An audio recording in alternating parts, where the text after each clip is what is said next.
There's one shade is open. Yeah.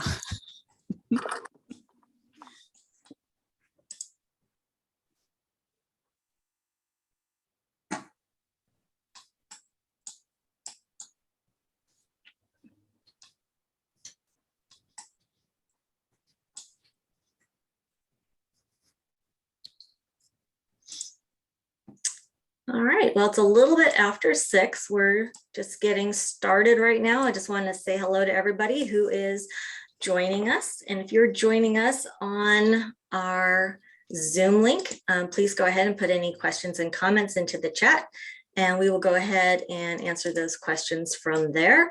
And from those of you who are joining us on our Facebook page, we'll go ahead and monitor that and answer any questions that you have coming in on our Facebook. So welcome, happy to have you joining us. And I'm going to send it over to Lupe, who is going to provide Spanish translation, and she's going to say a welcome to her audience. Buenas tardes a todos. Gracias por estar aquí con nosotros esta noche con el chateo con el jefe. Si tienes alguna pregunta, por favor, usa el función de chat. Muchísimas gracias por estar con nosotros. And now I will turn it over to you, Chief. Thank you. It's good to have the team back together. I know we missed one the other day. I think I was out of town, but it's good to be back. And as you can see, there's not a host tonight. I thought we'd just talk about some of the stuff that's been going on in the city and with the department, and then give an opportunity for questions. So first thing I want to talk about is 4th of July. I know, we talked a lot about it leading up. We had the chat with the chief, with Deputy Chief Aaron Johnson, who came on, talked about some of the stuff we were doing this year, just kind of reacquainting people with the new ordinance, with the fireworks being illegal. So I thought I'd give an after report for those of you who might not have caught it at the council meeting or saw it online. So this year we did do a lot of pre 4th of July preparation. I want to thank those of you who actually took some of our signs and put them in your yards. You also probably saw them all around town, and that's something we'll do next year also. So if you didn't get a sign this year and you want one, we'd be happy to get you one. They just reminded people that fireworks were illegal. They reminded people that, there's a pretty hefty fine that goes along with the using fireworks. And then they also reminded people of the effects that those fireworks have on animals. So I thought the signs worked really well this year. Another thing we did was, of course, we lost our NELM app for people to report the use of fireworks when we lost, because that was tied to one of our fireworks vendors. That app was given to us because the vendor sold in the city. So when we stopped selling fireworks, of course, we lost that app this year. But we have a program here that we're using for a lot of other stuff called VOC, and part of that program allowed us to open a portal, provide a bar scan code or the scan codes, and people could report straight through the VOC. They could upload videos, they could upload photos, and we did receive a lot of information through there. So next year we'll continue using that, and I think we'll get more use. But we were really happy with the use we got. But just a few ideas of how it went. Our call volume in 2020 we had 295 calls coming into the dispatch center, and that was from 2 o'clock on the 4th of July till 3 o'clock on the 5th of July. So just over a 12-hour period there. And then in 2021, 284 calls. This year we had 212 calls come into the dispatch center. So we saw a significant decrease in calls this year. And we actually, this is all hands on deck. Everybody works that day on 4th of July, including command staff. And so I have been out every 4th of July since I've been here. And I did see a significant decrease in the use of fireworks. I only had one incident where I saw someone using what would be considered safe and sane fireworks. But the decrease that I really saw was in the illegal fireworks, the aerials. I am not saying there were no fireworks this year. We still have people out in our community who just don't get it. they don't think the ordinance pertains to them, and for some reason they just feel they have to do it. We're going to still try to address them, and if we catch them, we'll fine them. But it is unfortunate that you could live in a community where there are individuals who just don't care, who don't care if they start the neighbor's house on fire, who don't care if they start the next wildland fire. So we will continue to try to address that. But we did see a significant decrease. And so I want to thank the people that in the past have done it, but for whatever reason this year decided it wasn't worth it, or they were going to start following. So thank you for that. I will say that we did have 5 incidents where it was a fire type call. And looking at them, one was a stove. Someone left the stove on inside. One was a barbecue that flared up. And the other 3 were we weren't able to locate them. So when I looked through the stats, we had 0 fireworks related calls this year, which was huge because we've averaged about 15 a year over the last couple of years. And so what we saw a huge decrease in was trash can fires, because people weren't using fireworks. They weren't dumping them in their trash cans. Therefore, their trash cans weren't lighting on fire. Dumpster fires, and then just vegetation fires from people lighting them in fields and grassy areas. So I was very, very pleased that we had no fireworks related calls, fire calls this year, because I don't want to see someone lose their home or their vehicle or get injured. So that was really some great news. We had, as I said, we had 221 calls come into our dispatch center. 60 came in on a 911 call. That was down significantly from last year and the year before. We had 82 people reported 82 incidents through our VOC this year. That was definitely down, and I think part of it is because it was a new system. People weren't used to it. They were used to the NAILM app. But I was happy to see that people were using the app. So we will definitely get that out next year and do a little bit more training on it and showing people how to use it. But people were reporting online for us. And then, we've averaged about 225 calls, just strictly fireworks calls for service over the last 2 years. People call in just to report fireworks. And this year we were down about 125. So like I said, there were still fireworks going on out there, but significantly less. And that's really what we wanted to see. People stayed home. We had 4 hospital transports, not fireworks related, no injuries there. So that is just a quick overview. This report, this slideshow and stuff will go up on our website. So if you want to look at it, you'll have access to it. It took it to council last Tuesday, so it's been reported out. So yeah, for those of you who abided by that ordinance and had a barbecue and celebrated 4th of July in another way, we want to thank you. I did see that the event that was put on by our community services center, Cindy and her staff, that was an amazing event. I think that gave people a place to go. And in addition, with the aerial fireworks, the legal pyrotechnic fireworks out of the Greens Music Center, I'm hoping that if those continue in the future, that does have a very positive effect on fireworks in Rohnert Park moving forward. All right. So next subject. Very important days coming up, August 2nd of this year, a couple of weeks from now. National Night Out. COVID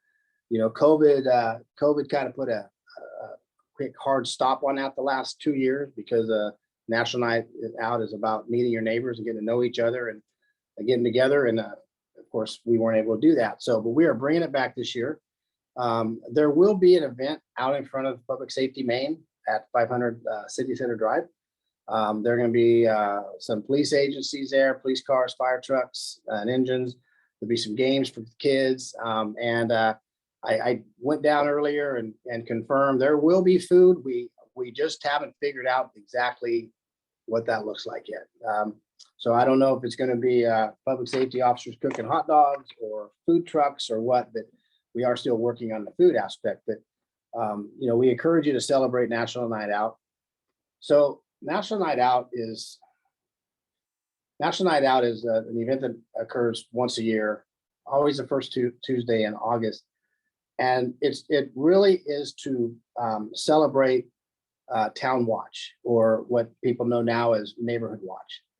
And, Neighborhood Watch came about years ago in an effort to get neighbors to get to know their neighbors and watch out for their neighbors. The whole idea was, we got in a habit of going in and going down our garage doors and disappearing into our house and not knowing our neighbors. Therefore, we weren't really looking out for our neighbors. Neighborhood Watch is designed to get you to know your neighbors, create phone trees, get an idea of habits, so that if you see something strange at the house, you can call the police. You're all looking out for each other. But because it's a neighborhood watch, it really is designed to get you out and get to know your neighbors. National Night Out is to celebrate that day. It's the one day that we celebrate Neighborhood Watch. One of the things I would really love to see our community get more engaged in is creating these neighborhood watches. And if we don't want to if you can't create a neighborhood watch on the one night of the year, on Tuesday, this first Tuesday in August, let's start celebrating in our neighborhoods. Let's call that a reason to take your barbecue out in front in the driveway, and everybody bring a dish and introduce yourself and meet your neighbors, get to know each other. Just if it's just that one day, it's still okay, because Neighborhood Watch is about taking back your neighborhood, taking back your street, and saying we are not gonna stand by and allow crime to happen on our street. We're gonna band together and we're gonna look out for each other, right? And so once a year, we try to encourage people to come out in their front yards and celebrate National Night Out, celebrate Neighborhood Watch, know your neighbors, have some food together, right? And we got people moving in our neighborhoods all year long. So you got new people, let's get to know them. And so if you're interested in doing a little block party and going and knocking on your neighbors' doors and seeing if they would like to do a block party on August 2nd, you let me know. You can call my phone. We'll get it up there. You can email the Chiefs chat at rpcity.org. You can email me at tmatos@rpcity.org and tell me, hey, we got a block party. Our neighbors are going to come out, and I will make sure that our staff gets over to your block party. We'll get a fire engine over there. We'll get a police vehicle over there to stop by, say hi, introduce themselves, and meet everybody on the street. So we are going to have an event out here at City Center Drive, and you're more than welcome to come out and enjoy the festivities here, or you can do something in your own neighborhood and we will come to you. I promise that, because I encourage you to get to know your neighbors. I encourage you to take this opportunity, this one time a year opportunity, to have a block party. It's an excuse for a party. How's that? I'm giving you an excuse for a party. So if you need any more information on it, you could call us. We'll tell you how to set it up. We'll help you in any way we can. But again, National Night Out from 6 p.m. to 8 p.m. out in front of our public safety main, or have your own block party and we will come to you. All right. We got any questions coming in, Jill? I've been talking for now about 16 minutes and probably tired of hearing me. No problem. No, we just have one person. Thank you for the information regarding fireworks. I think that was interesting to them to kind of see the difference year over year. And then we had a comment regarding posting kind of the weekend activities that's happening for a little while and kind of wanting to know the status on those. Had enjoyed those, and I was just going to respond that we just had some kind of vacations and holidays that kind of hit a few times, and so those hadn't gone out as frequently, but we'll go ahead and pick those up again, and glad to know that that's of interest to you. So that's all we have right now. Okay. Yeah, sometimes we don't post them to see if anyone's actually watching. Just kidding. Yeah, you like it. All right. Well, then I will continue. I will continue talking. Sounds good. Lupe loves when I just keep talking and she's got to continue to translate. So we just got a bunch of heart emojis for that response. So that's good. Oh, good. So another thing that took place last week at the council meeting on July 12th was a presentation to council regarding the community roundtable. If you recall, back in January, after the new council was seated, council came up with 3 new council priorities. One of those council priorities was police accountability and police community relations. And, you know, we wanted to continue to build on what we do here and try to get better. So not too long after that, and actually in August, we took back a proposal to council, which included 9 recommendations on how to address police accountability and police community relations. And so one of those recommendations was to create a community roundtable. Create the roundtable so that we can get a diverse group of individuals from our community who, you know, from underrepresented areas in the city, from underrepresented groups in the city, and give them an opportunity to sit down and talk directly with me. You know, because one of the things that you know, came out during a lot of the protests and pushback on law enforcement was that there are communities within our communities who don't get the same representation as others. And, you know, policing is not always consistent, you know, across the board. And so, you know, we don't want that. We want to, if that's happening, we want to change it, but I need to hear about it. I need to, and I need people who are hearing about that to come and tell me, talk to me about it. So we're putting together this roundtable in the hopes that we can start opening up some very strong communication lines between the public safety department and our community. The idea is for people to come in and tell me, where am I missing the mark? What are we not doing well? I don't need to be patted on the back and told what we're doing well. If we're doing it well, we're just going to continue that. I need to know what we're not doing well, right? Where are we missing it? Where are we coming up short? What are we missing in our cultural awareness? You know, just anything that can help us get better. And we're looking for individuals who want to have a voice, who want to represent their demographic, but also come with solutions, right? That don't just come with problems and issues, but come help me fix it, right? This is what you're doing wrong. If you did something like this, it might help. And we can start fixing, we can start really changing that. And then, you know, we want individuals who will come in with problems and issues, with ideas and solutions, but also who then can take that message, who can take what we're doing out to people, because I can't talk to 42,000 people every week, right? I don't have access to it. So I want people who have access to other individuals and who can get out and talk to them and tell them what we're doing and hear their concerns and bring their concerns to the roundtable. So we are just finishing up the application. So it can go online. It will go out through our VOC system, and it should go out, if not tomorrow, by the end of this week.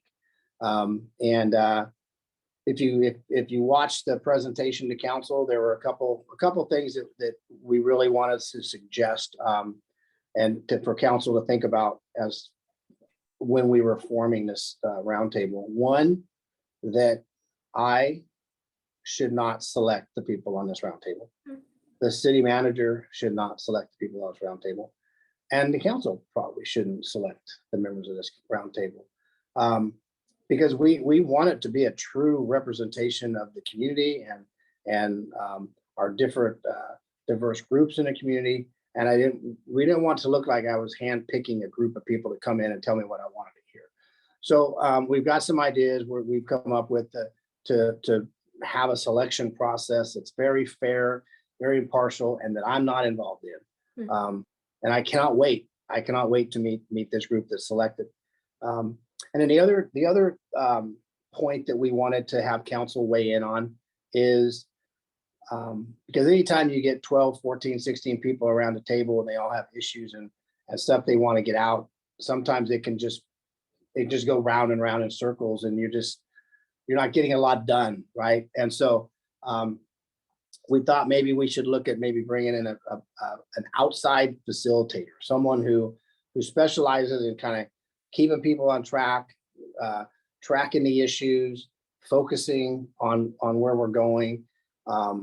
And council actually liked that idea. They like both. They agree with both ideas. And so this community roundtable will be facilitated by an outside person who doesn't work for the police department or the city. But their job is to make sure that I'm getting the message. I'm hearing what's being said, and I understand what's being said, and then making sure that we're working towards solutions for that. So I'm actually, I mean, there was a lot of, the 9 recommendations were very good. And I think every one of them is going to help us get better. But I will say that this recommendation was one of the ones I was most excited about. Mhm. And yes, and it seems like it takes a while, but we're finally here. And we're probably only maybe weeks away from having that first meeting. And so, I would encourage you to go to look at that application if you're interested, and talk to people. And people say, we don't have a voice. I don't have a chance to tell the chief what I think. Yes, you do. Tell them go, and we will be posting all this information on the city website, our Facebook. We're gonna get out there, so you won't have to look far to get the link to get the application.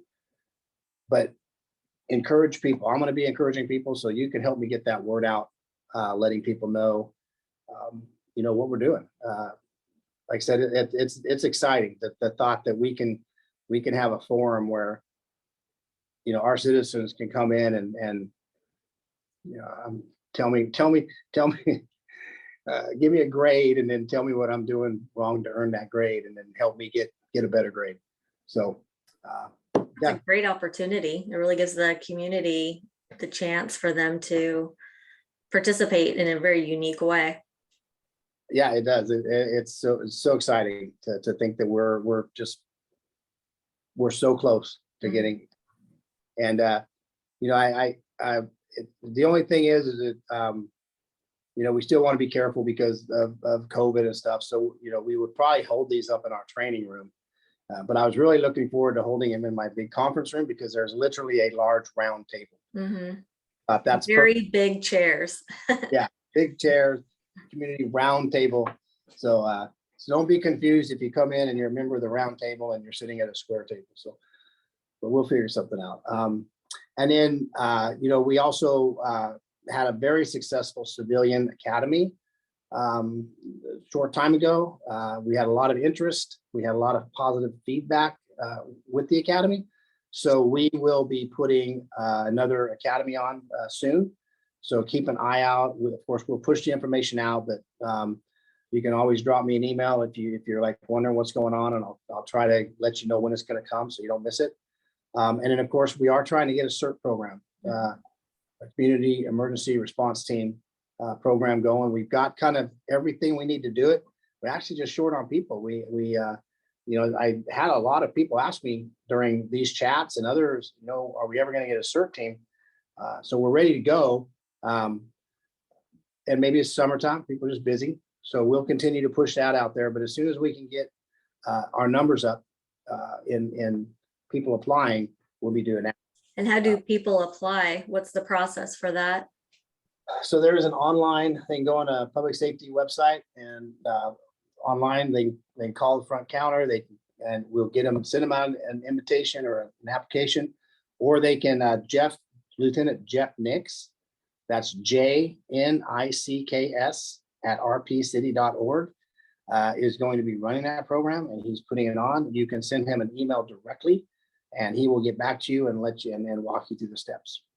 Do you want to talk a little bit more about what that is, in case we have folks listening that aren't familiar with it, and maybe they have some skill set or some interest that Yeah, absolutely. So if you want to join. it's interesting. I've never been able to run a CERT program because CERT programs are usually run through your fire departments. It's a community emergency response team. So you're training members of your community with some training so that if we have a disaster, a flood, an earthquake, fires, right? These individuals are trained and can come. We can call out the CERT team to come in and help us shut down roads, red tag areas, do traffic control, right? So it's a whole group of extra hands for us to use to try to keep people out of dangerous areas, to try to close areas off, right? But it goes further than that. In my old agency, we had a CERT team, and we would use our CERT team if we had a missing child. If we had a high risk missing child or missing adult, someone walks away, they've got a little dementia, and we need to find them. We have called our CERT team out, and they become part of the search team, right? So it really expands what we can do. Like we tell the community, you're the eyes and ears, right? I have 77 sets of eyes and ears in the department, but I have 42,000 sets out in the public. And so if we're all working together, it makes it better. And the same with the CERT team. If I can bring 20 members of a CERT team in, we can do a grid search a lot quicker than if I just have my 6 or 7 patrol officers on duty. So the CERT team it's kind of a specialized group of citizens who we equip and train and call in for many different needs to assist us. Okay. Well, hopefully we have some folks who want to join. Absolutely. Let's see. I don't know if we have a question. Any questions coming in on Facebook? Because I did get one question on the chat with the chief, and I thought I would read it because I told people I would be honest with them, and so I'm not gonna hide an email that came in because someone took the time to write it. I'm going to take the time to read it. Okay. It says, I listen to my scanner daily as part of maintaining a local scanner page on Twitter. I hear calls to the park and ride homeless encampment on a frequent basis. That area has turned into an embarrassment for Rohnert Park on many different levels. I put the blame squarely on you, Chief. You let this eyesore fester into what it is today. And it indicates that the city manager should relieve me of my duties. So, I of course don't agree with everything in that email, but I hear this frustration on a daily basis from people, because of this encampment. Mhm. And so I'm not defending anybody and I'm not defending me on this, but I will tell you that our city has one of the more proactive approaches to our unsheltered than many other cities around us, and probably any other city around us. We have the task force that's working every day. We have dedicated our cops team to this issue. And yeah, it's an eyesore when I go down the freeway and I see it. It's not great. But when I look at other areas, I think we're doing a pretty good job of managing what we have to work with. And so, I will respond to this gentleman and let him know what we're doing and see if he wants to become part of the solution and come, if he has ideas on how to solve some of these problems, because we may be missing something. But we had an encampment that grew on the park and ride out of nowhere. And so we worked very hard to move that encampment off the park and ride. And then the encampment just moved out onto Roberts Lake Road, right? And so that was creating a danger for many people, bicyclists, vehicle drivers, as well as the unsheltered. And so we had to make a choice. What do we do? So we moved them back to the Roberts Lake encampment, and we fenced it. to try to do what we could to provide some type of safety to our unsheltered who, they do have the same inalienable rights as every other member of this community. The fact that they don't or can't afford to live in a home doesn't take away any of those rights. So we're trying to balance those, right? And we're trying to find housing. We're trying to get them help. We've got Catholic charities. We've got people in there every day trying to work with the individuals. And until we can build more housing and we can have places for them to go, there are going to be people who are going to be living on the street. And we could have that encampment right there, spread all over this entire city, right? And camping in parks and on all of our public property. Everywhere you turn around, you would see a tent. Or we can try to kind of provide an area where we can get services because the individuals are in an area together. Right? We find that more easier to get services to people when we know where they are. So I'm sorry that the person who emailed feels that way. I'm not going to tell you not to be disappointed. You live in a beautiful community and you don't want that to be what people see. But until we can come up with a better solution, we are actually doing what we can to try to solve that. And, as a law enforcement officer, we have limited tools. And one of the main tools on our tool belt is enforcement, right? And so we are not enforcing rules and laws over there. We take people to jail every single day. So when you're hearing us go out there on our scanner, we're not going there to visit necessarily. We're going there to address issues, and we're taking people to jail. However, the courts have come out and say, cities, we are not going to let you use your police departments to arrest your way out of this homeless problem. So I will take the fall if that helps. I'll take the blame for it. But I will also say that I'm trying to be part of the solution. So if you want to help us, you want to be part of the solution, there's a homeless roundtable. Of course, email me with your ideas. You want to research, you can go to Martin v. Boise, and it'll kind of tell you what the parameters we're working in. There's a lot of new case law coming out, so I would familiarize myself with what can be done to address unsheltered people, so that you have a better working knowledge of are we not doing anything, or are we addressing this in the legal matter and in the human rights matter. So like I said, that email came out, and so I don't discard emails. So now everybody, I read all people's emails, good, bad, or indifferent. So I just wanted to get that out there.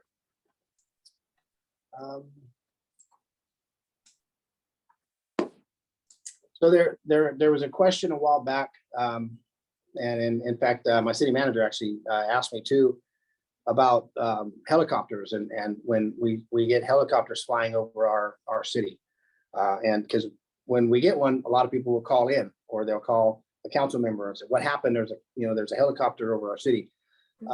And so I thought it would be a good idea just to kind of talk about that just for a second, so that it might put people a little bit at ease if they understand. So if there's an incident that and something is coming into our city, or there's a pursuit that's coming down 101, and someone, they come into our city and they footbell, oftentimes the agency will get the helicopter up to help look for the subject. We sometimes get notified of that if the dispatcher is able to get it, right? If Santa Rosa dispatch or CHP dispatch has the time, they might give us a call and say, "Hey, we got a pursuit coming into your area. The subject's footbelled, the helicopter will be up above." Sometimes we don't. So sometimes we don't know the helicopter's up there. But what I can assure you of is if there's a safety issue for our residents, we will get out of Nixle. we will let you know what's going on. We'll get officers over in your area. So I don't want people to be fearful if they see or hear the helicopter over our jurisdiction. It doesn't always mean something bad happened. In fact, the other day I was sitting out in front of my apartment and a helicopter went over, and I thought, oh, I wonder what and it was actually a news helicopter. So they're not all law enforcement. There's really we normally use CHP up in the air, and we'll always let you know if something happens. We have a chiefs group. We talk amongst ourselves, and we, as a group, we've asked, hey, if something's coming into our community, let us know so we can let our community know, or we can get officers in the area. And so the agencies are pretty good about it, but some of these things are so fast moving and they're evolving so quick that, the other dispatch agencies or the sergeants who are in charge don't always have time to notify us. But if there's a reason, if there's something dangerous, they will definitely notify us and we'll notify you.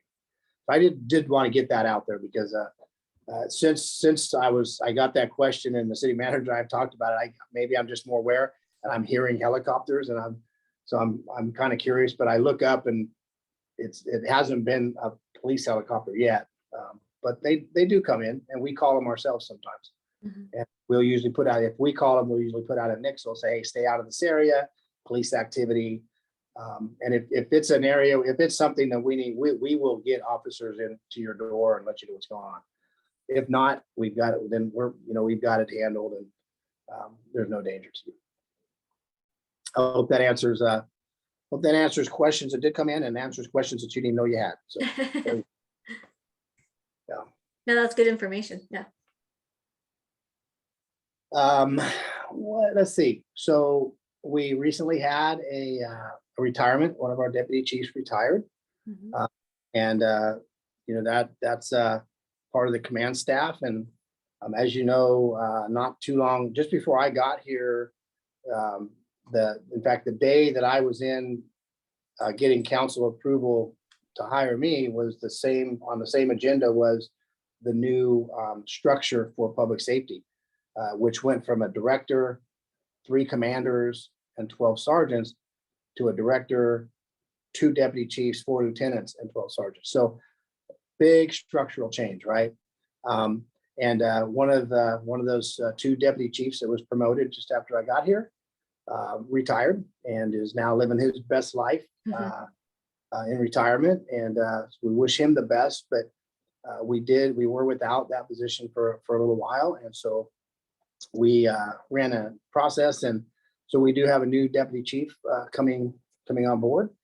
And so that's exciting. And as soon as I get it all done and everything's ready to go, I'll announce that and we'll let everyone know who that is. But they're still testing to take place, and but we are excited about getting that position filled and getting the command staff back fully staffed and doing some exciting things out in the community. We are hopeful that we can really start kicking up our in-person coffee with the cops. I know we had the froyo with the popo here a while back. That was very popular.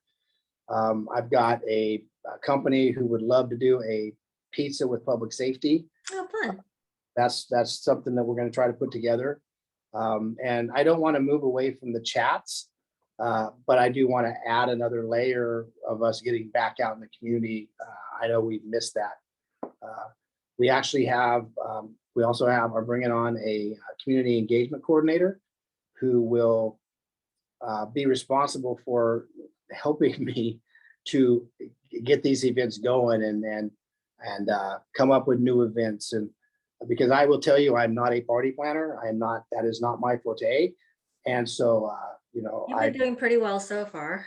Well, I know that we can improve greatly upon it. And so I'm really looking forward to getting that person on board and really increasing and kicking out our engagement with the community. So it's definitely the funnest part of my job. I was going crazy with COVID, not being able to get out there. But we are looking forward to that. So stay tuned, and I think you'll see a major shift in what we're doing on our social media and how we're communicating and connecting with individuals. One of the things that we are going to be looking at is trying to get partner up with Nextdoor. In fact, it's come from our officers. Our officers would love to be able to be in a group to talk to. And I know when Nextdoor came out, the idea was it was open to law enforcement, right? And the idea was it was a really good way for you to communicate. So they went to the law enforcement agencies, law enforcement pushed out Nextdoor, they pushed out the idea. And then once it kind of got a foothold and it was really chugging down the train tracks, they cut off law enforcement. And they said, well, people don't want you there. They want privacy. They want to be able to talk amongst neighbors, and you guys don't need to know. So it's really difficult. You have to be invited in. And you have to, if you're going to be a law enforcement, you have to let them know I'm not John Smith, I'm Officer so-and-so. So one of the things we want to do is start reaching out to our Nextdoor and figure out a way that they can be part of it, but they're not invading privacy, but they can still, you can have direct conversations or communications with the officer in your beat, with the police department. So that is something that our community engagement coordinators will be working on.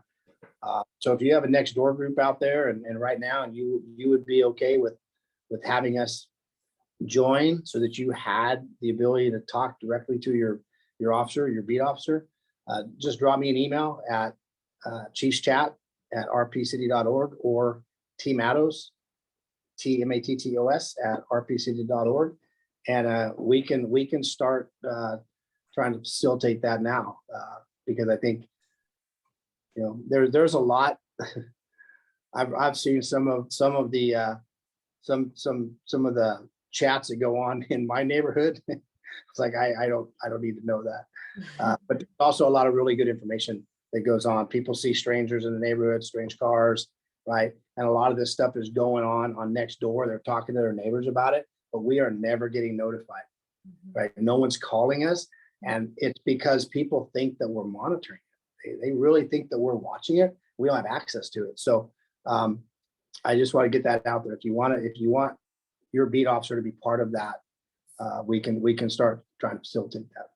So That's true. See, people share a lot. Yeah, just all of us who are on our own neighborhood Nextdoor, people share videos and comments and cars and information. But when people ask, did you call? Frequently it's no. Yeah, I've actually gone on and say, has anyone called the police? And I've had responses say, well, the police are monitoring this. No, they're not. So I just want to get that false narrative out of there that we're not. We have to be invited. So I'm encouraging you, if you want to invite us, and we'll be part of it, and then we will have a little bit more of an idea of some of the stuff going on in your neighborhoods that we're not seeing now. So, yeah. Oh, very good. We just had to thank you for your service, but we don't have any other questions at the moment to add. So. Okay. Well, I'm about starting to lose my voice. I've talked so much. I know. But I want to encourage people, if you don't want to have your own block party, at least come down and meet a lot of the staff that'll be here. We'll have some fun and games for the kids. This is August 2nd, 2022 from 6 to 8, right in front of the Public Safety Department. But you will make my day if you have a block party. It's a great way and a great time to find out what your neighbor's best dish is that they make, right? You may have a chef in the neighborhood and not even know it, right? So there's no better way to get to know your neighbors than over good food and cold beverages. I've seen a lot of friendships started and at a neighborhood watch, and people have realized that they didn't never meet the neighbor, but they went to the same high school years ago, or they knew the same people. So get outside, pull the barbecue out front, cook some dogs, tri-tips, whatever you want to do. Just break bread with your neighbors. And I promise, if you let me know that you're having a block party, we will go there. I will get to your block party. And I'll bring a big red fire engine, lots of stickers for the kids, and we'll have a good time. So please look at doing something like that. I really look forward to that night. So, and other than that, I think we'll sign off 12 minutes early. I think so. All right, well, thank you, Chief. And I know the community really appreciates these chats. And so it's great that you do these. So thank you. You're welcome. Thank you. And Lupe, thank you. Couldn't do them without you. So, and I appreciate when I don't have a host, you always kind of step in and help A host. little. You're like, oh, he's drifting off. Let me bring him back. So yeah, I appreciate it. But hey, everybody take care. Have a safe weekend coming up. And we will see you soon. And then we won't be doing the chat on the 2nd because that is the National Night Out. So next chat will be, in a few weeks past that. So we'll go ahead and send out a nixle. There you go. They records gave me these, so they worked hard on them and saw that I got them, so I thought I should get them so you can see it. Perfect. They're on our Facebook page as well, so can go there. All right. Thank you. Goodbye, everyone. Take care. Bye-bye.